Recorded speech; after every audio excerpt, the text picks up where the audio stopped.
Salut l'ami et bienvenue sur la chaîne Jeux en carton. Aujourd'hui, nouvel épisode de Review Express. On parle aujourd'hui de 3 jeux. On va évoquer Cascadia et surtout son extension Cascadia Paysage. On va parler de Path of Civilization de chez Captain Games donc. Et enfin, Expédition de chez Matago. Mais avant de commencer, je te demanderai de prendre quelques secondes juste pour cliquer sur le pouce qui se trouve là-dessous, un petit pouce bleu bien évidemment, qui aide fortement à faire référencer ces vidéos, ce qui m'a permis de progresser ces derniers temps grâce à vous, grâce à cette petite manipulation. Donc je vous invite à le faire et à vous abonner si vous ne l'êtes pas. On commence maintenant.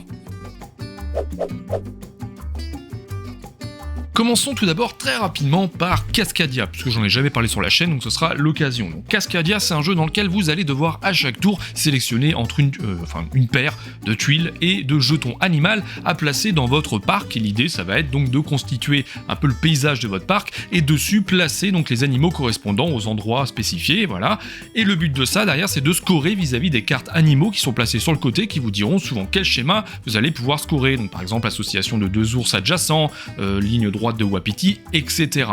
Mais en plus de ça, à la fin de la partie, vous allez scorer sur les l'harmonisation des paysages. Donc le plus grand territoire que vous allez avoir, par exemple le plus grand territoire de forêt, vous permettra de scorer. Et si en plus de ça, c'est le plus grand parmi tous les joueurs, eh bien vous aurez des bonus de majorité et vous allez additionner tout ça et gagner des points. Et évidemment, le but c'est d'avoir le plus de points à la fin de la partie avec certains twists comme l'utilisation par exemple des jetons nature qui vous permettront de croiser un peu les sélections plutôt que de prendre une paire tuiles jetons. Vous allez pouvoir prendre ce que vous voulez sur ce qui est disponible. Voilà en gros ce qu'il faut savoir concernant Cascadia, et moi c'est un jeu que j'aime bien sortir avec des non-joueurs parce que ça marche très bien et ça permet de jouer à autre chose. Ça permet d'introduire des règles de manière très rapide. Forcément il faut passer par la phase de scoring pour que les joueurs comprennent, je parle vraiment des non-joueurs, pour qu'ils puissent comprendre vraiment l'intérêt de constituer les différents territoires, etc. Mais pour moi ici on a un jeu qui est complet dans ce type de jeu, là, pour ce type de public là.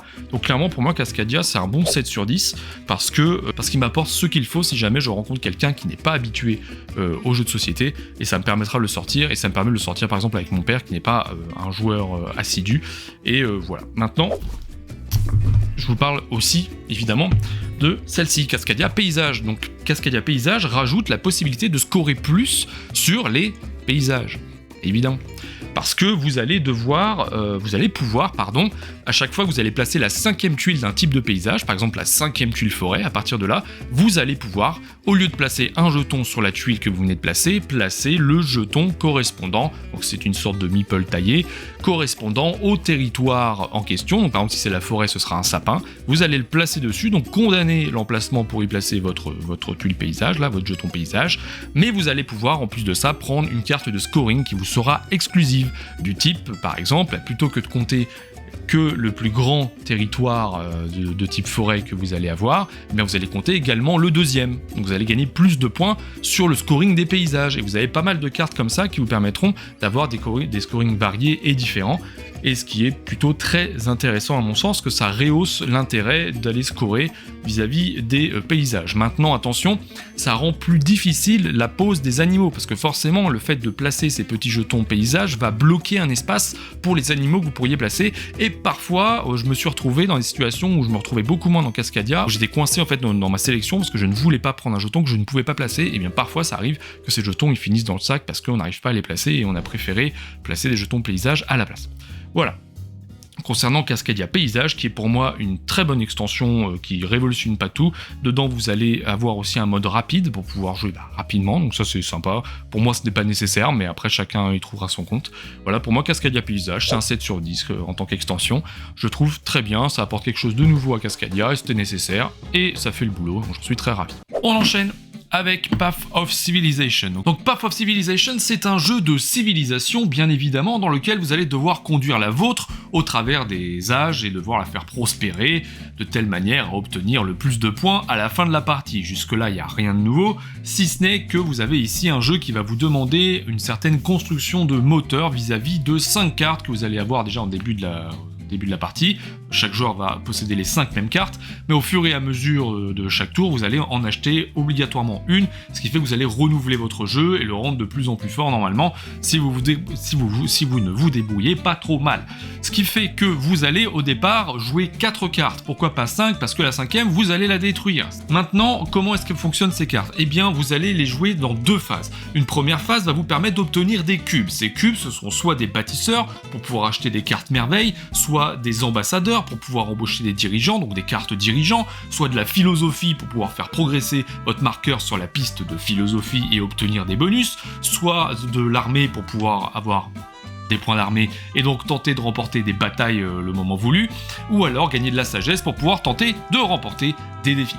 Voilà à quoi ils servent. Vous faites ça, ensuite vous avez une phase où vous allez pouvoir donc progresser, progresser sur les pistes de philosophie, acheter des merveilles, etc. si vous le pouvez. Donc au début c'est compliqué, mais au fur et à mesure ça va être de plus en plus possible.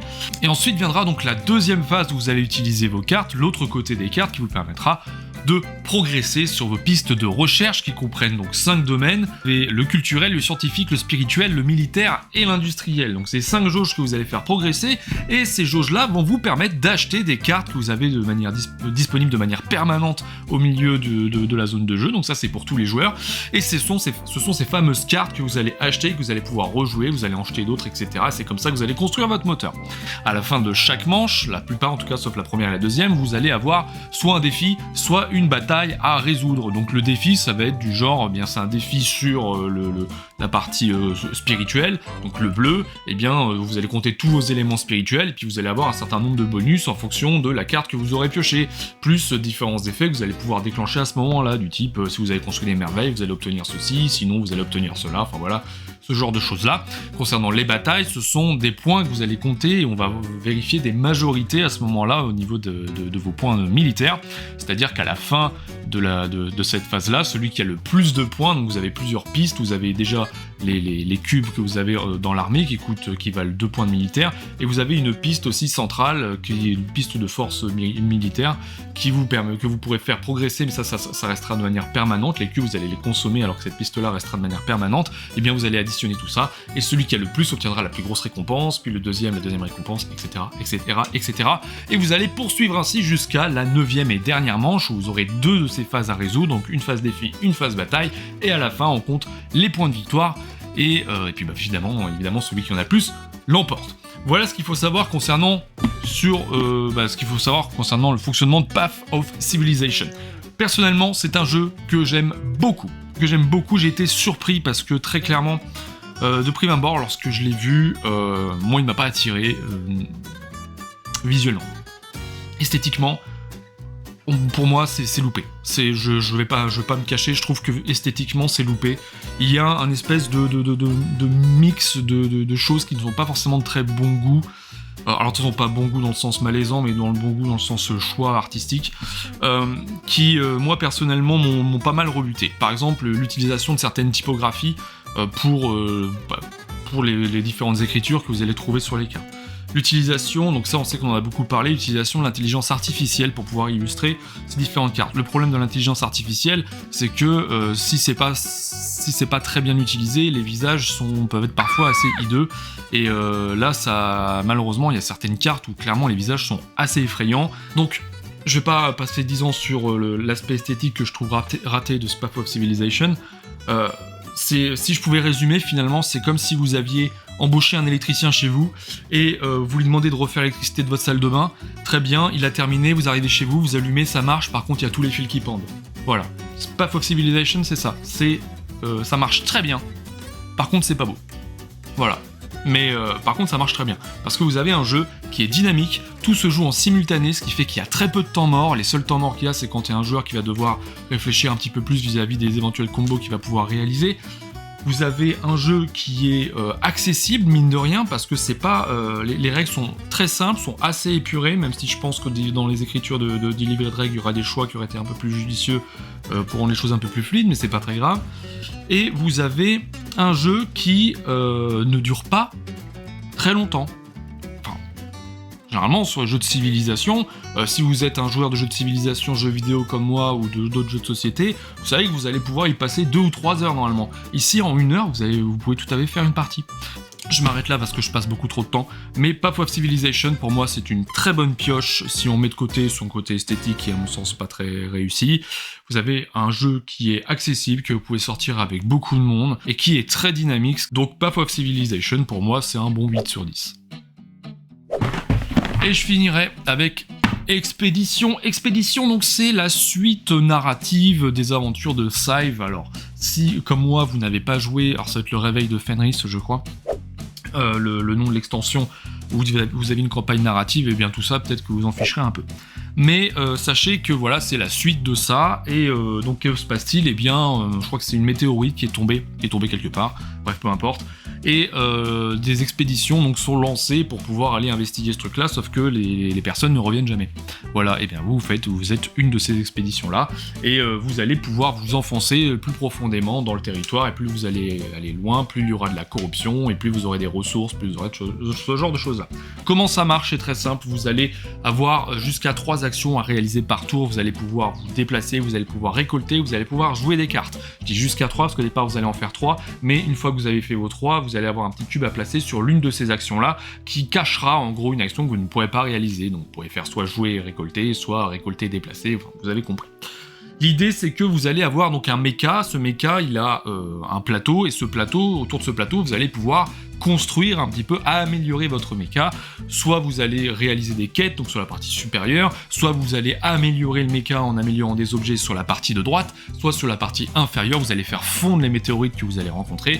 Pour tout ça, pour toujours avoir des bonus qui sont intégrés de manière différente. La mécanique essentielle autour d'Expédition, donc c'est le fait de jouer des cartes. Vous allez avoir votre main qui est face visible côté gauche, et côté droit, les cartes que vous aurez jouées.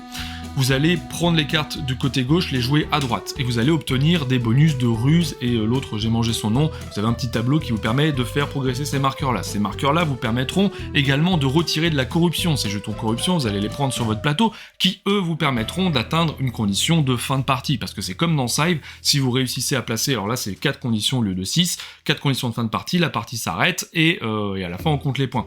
Mais revenons sur l'utilisation de ces cartes. Les cartes, vous allez les prendre et les placer sur le côté droit, mais si vous avez l'ouvrier qui correspond à l'effet qui est indiqué, eh bien vous allez pouvoir déclencher l'effet indiqué, évidemment. Et autour de ça, en fonction du type de carte que vous allez avoir, eh bien vous allez pouvoir soit réaliser une quête, si c'est une carte quête, pour ça il faudra aller sur le bon lieu et puis payer ce qui est indiqué sur la carte quête pour la réaliser. C'est pareil, c'est une condition de fin de partie. Vous allez pouvoir améliorer l'un des objets pour pouvoir en gros coller la carte définitivement avec votre mecha et bénéficier de manière permanente de l'effet bonus, ou vous allez pouvoir faire fondre des météorites pour pouvoir récupérer le bonus indiqué, et ainsi que tous les précédents que vous aurez déjà joués. Donc voilà comment est-ce que ça va marcher. Expédition, je résume un peu, mais c'est vraiment comme ça, c'est assez fluide, c'est assez simple d'accès, mine de rien, plus simple que Scythe premier du nom, et voilà. Maintenant, qu'est-ce que je peux dire dessus? C'est un jeu qui démarre très lentement. Vraiment, au début, vous allez toujours avoir l'impression de faire la même chose. On se déplace, on récolte, on fait pas grand-chose. Joueur suivant, on joue des cartes, on sait pas trop ce qu'on fait parce qu'on n'a pas les ouvriers. Du coup, on récupère juste des petites évolutions sur nos pistes de ruse, etc. Donc, au départ, on a vraiment l'impression d'être plan-plan, de pas savoir ce qu'on fait. On est vraiment en mode diesel. Mais au fur et à mesure que l'on avance, évidemment, lorsque l'on va améliorer nos cartes, réaliser des quêtes, etc., on va avoir de plus en plus de choses à faire, de plus en plus d'ouvriers, de plus en plus de bonus à récupérer. Parce que je l'ai pas dit, ces cartes que vous allez poser à droite, vous allez les récupérer dans votre main au bout d'un moment. Lorsque vous les jouez, ce n'est pas définitif, vous les récupérez. Donc il va falloir que vous les rejouiez et qu'il va falloir replacer des ouvriers dessus, etc., etc. Et autour de ça, évidemment, vous allez pouvoir acquérir des cartes. C'est le nerf de la guerre, c'est le but du jeu. Donc qu'est-ce que je peux dire sur Expédition? Eh bien, c'est un jeu, moi, qui m'a plu, mais qui manque d'un tout petit truc à mon sens. Et je pense que ce sera, comme le disait Coralie sur la chaîne du On Joue d'ailleurs, que je salue, je pense qu'il manque ce petit truc qui devrait être incrémenté par une future extension. C'est-à-dire que c'est un jeu qui est simple, c'est un jeu qui est facile d'accès, qui est facile à apprendre finalement, mais je trouve qu'il manque un tout petit peu de profondeur. C'est difficile à dire parce que je n'arrive pas à mettre le doigt sur réellement ce qu'il me manque, mais j'ai vraiment le sentiment de survoler quelque chose et que ça pourrait être un petit peu plus... Il aurait pu y avoir un petit peu plus de caractère, peut-être un petit peu plus d'exploitation du thème, j'en sais rien. Mais néanmoins, c'est un jeu sur lequel je passe des bons moments, sur lequel un jeu que je peux expliquer facilement sans y passer 3 heures, parce que c'est pas très complexe. Vous allez avoir des parties qui sont suffisamment variées en fonction de ce que vous allez piocher, notamment au niveau des cartes, ce que vous allez découvrir. Bref, Expédition, à mon sens, c'est un jeu qui est réussi, qui me plaît bien, c'est un 7 sur 10 à mon sens, je pense qu'il mériterait une extension assez rapidement pour pouvoir rajouter de la profondeur autour de ça, mais c'est un jeu qui me convient et que je trouve très sympathique, voilà, pas grand chose à dire de plus là-dessus. Donc c'est tout ce que j'avais à dire concernant ces 3 jeux. Si tu as apprécié cette vidéo, laisse-moi un petit pouce bleu. Si tu as des commentaires par rapport à ce que je viens de te présenter, ben n'hésite pas à me les glisser là-dessous. Ça aurait été une bonne semaine comparé à la semaine précédente qui était un peu moins fun. Mais voilà, c'est tout ce que j'ai à dire. Et on se dit à très bientôt sur la chaîne Jean Carton.